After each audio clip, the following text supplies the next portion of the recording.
गीत क्या बोले? दिल ना दिया, दिल ना लिया, तो बोलो ना बोलो क्या किया। एगो बोलता छूना हले पागल आदमी। कोची गिलास हो उधर रखो। बोतल छूने वाला एगो वायरल हो गए धूम नाम के लड़का। तेरा बहन के गोल लगिए तुरंत शांत हो जाबे। अगर उन्हें कहाँ लेके जाइए? बोतल छूने वाला धूम नाम के लड़का वायरल हो गए। आज के 3 साल 5 साल पहले एगो रानू मंडल नाम करके एक औरत गरीबी अवस्था से जूझ रही थी।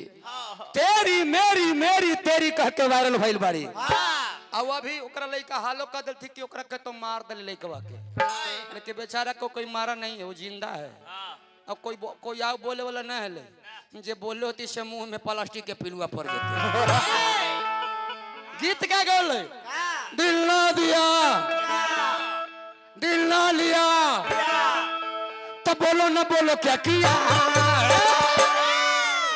ले बेटा जान गेलियो वो धुमुआ कहै छै। अच्छा धूमवा कहले धूमवा लइके बे तो इस दुनिया में मैं भी अगर अरे प्यार न किया तो क्या किया।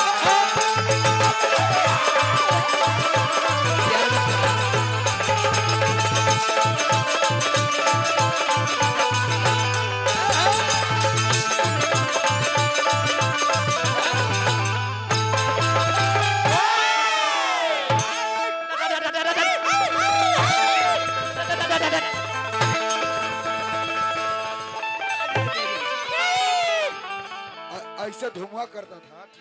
ये धूमवा ना ऐसा बिहारिया कर रहे हैं। हाय हाय हाय हनुमान जी से 3 से 4 मिनट में कहे के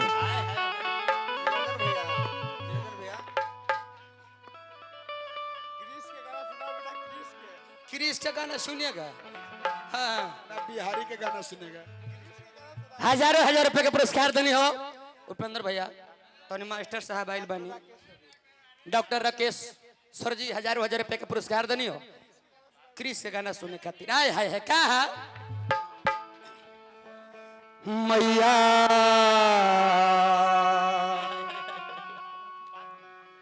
आंजनी के ला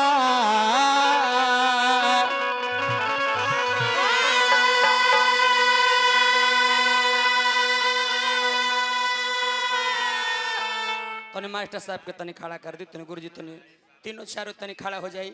हमारा उपेंद्र भैया के परम मित्र बानी दुनिया में कुछ नहीं उपेंद्र भैया। रउआ फोन करनी हमारा तो उम्मीद न रहला कि रउआ आ जाए गढ़वा से। बाप रे बाप इतना बिहारी के प्रेम करे लोन ऐसा बुड़बा के हमारे लड़का के तनी खड़ा हो जाए बाबूजी। बहुत सुंदर चरण में गोड़ छुके गोड़ लगा तानी परम श्रद्धेय परम आदरणीय डॉक्टर साहब जी जितेंद्र गुरुजी बहुत सुंदर चरण में गोड़ छिके गोड़ लगा तनी यही तो प्रेम है दुलार हो।